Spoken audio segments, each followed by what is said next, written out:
Alright, y'all, so this episode of Greenleaf was given what it was given, so let's give it what we got.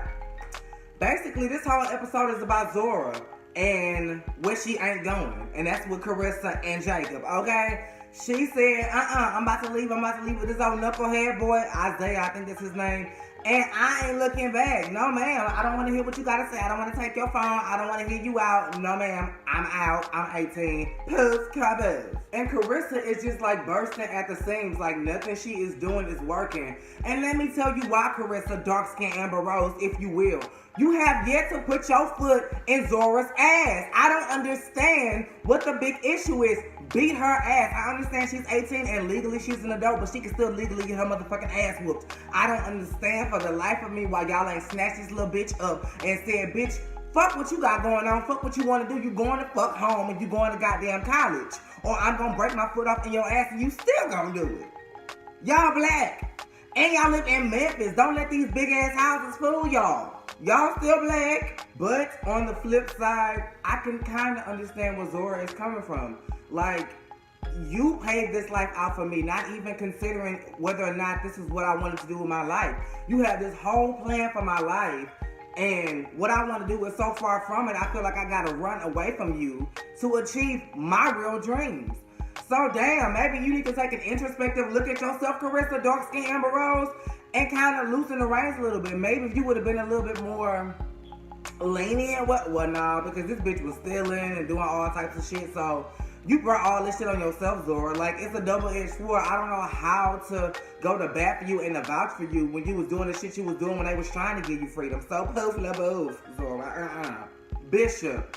This episode, Bishop is really understanding what it's like to be outside of the house. Like, he had to find out what was going on with Zora through Charity, and he only would have found that out had he been at the goddamn funeral home. Had he not been staying with Percy, he still wouldn't know. And then he gets to the gate and he locked out, and that, I think, was the nail in the coffin. Like, damn, this shit is real. She didn't change the lock. She didn't change the code. And now, when I talked to the security guard that I used to pay, and probably still is paying, he just shook his head, didn't say two words to me, and called Lady Mae to see if it was okay to let my bitch ass in.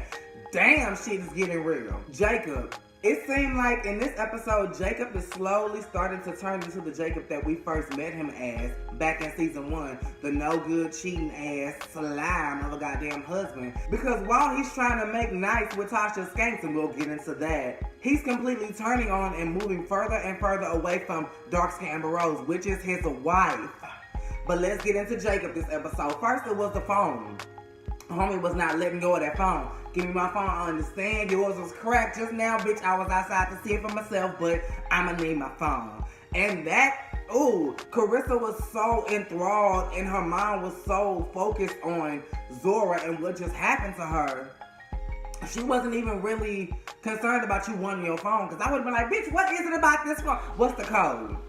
What I need to know. Like, why are you so secretive all of a sudden? This ain't the Triumph man. This is not the real church pastor that I know and love. Speaking of knowing love, here we go to Tasha. He tries to make nice with Tasha this episode, basically apologizing for the kiss that took place. He said it was a kiss, but y'all, I don't know. I really thought they was getting down with the get down, but we gonna leave it at a kiss. He apologized for the kiss, but Tasha was like, the damage is done.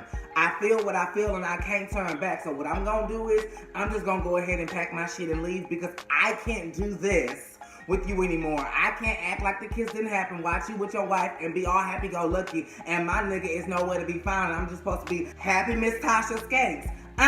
It's not going down like that. I cannot do this. So I'm leaving. And then she apologized, which led me to believe that she's finna go back over to Rochelle Cross, and they finna carry out their little plan. And that's why she apologized for everything, because now that she is hurt, she ain't finna have no remorse. Bitch is on. And speaking of on, what ain't on is the marriage. This Zora situation is ripping straight through Jacob and Carissa's marriage, and they are really getting more and more distant from each other because of this situation. They have two totally different perspectives on it, and unless they come together, they're gonna end up divorcing.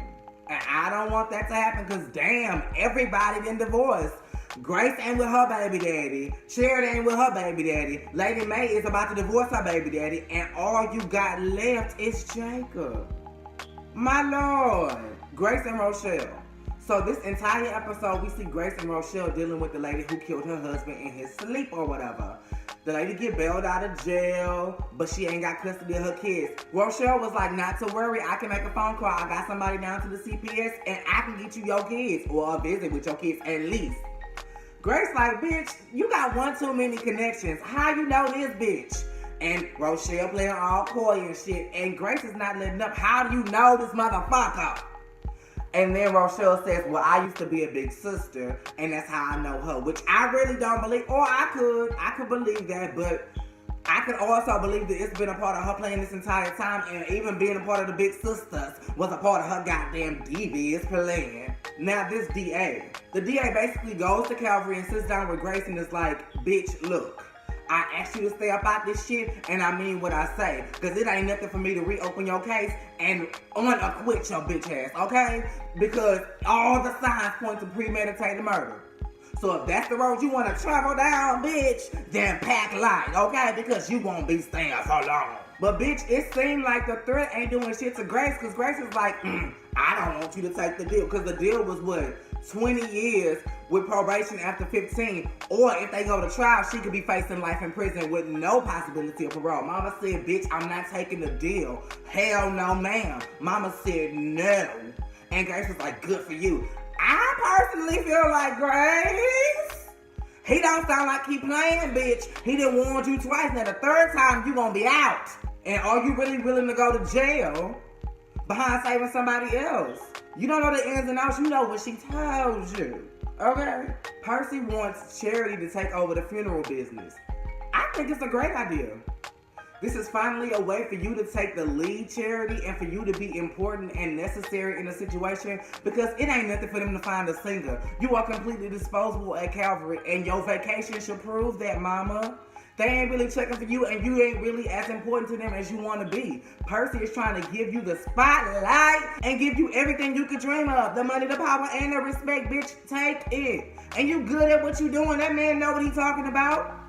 He got a whole career in this business, bitch. He know what's up when he see one. And finally, Bishop and Lady Mae. Now, in this episode, Lady Mae finally comes to terms with the truth about how she feels.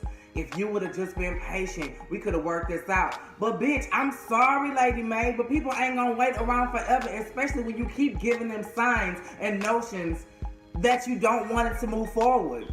You keep telling him, I want a divorce. Eventually, he gonna take you at your motherfucking word, bitch. So for you to say all of that shit now, it's like, damn, Lady Mae, where was all of this when this man was bending over backwards and reaching high and dipping down low to try to give you the world to show you how sorry he was? I understand you was upset, but at least let me know you gonna put me in the doghouse so I can know there is a light at the end of the motherfucking tunnel, okay? But y'all, that was Greenleaf.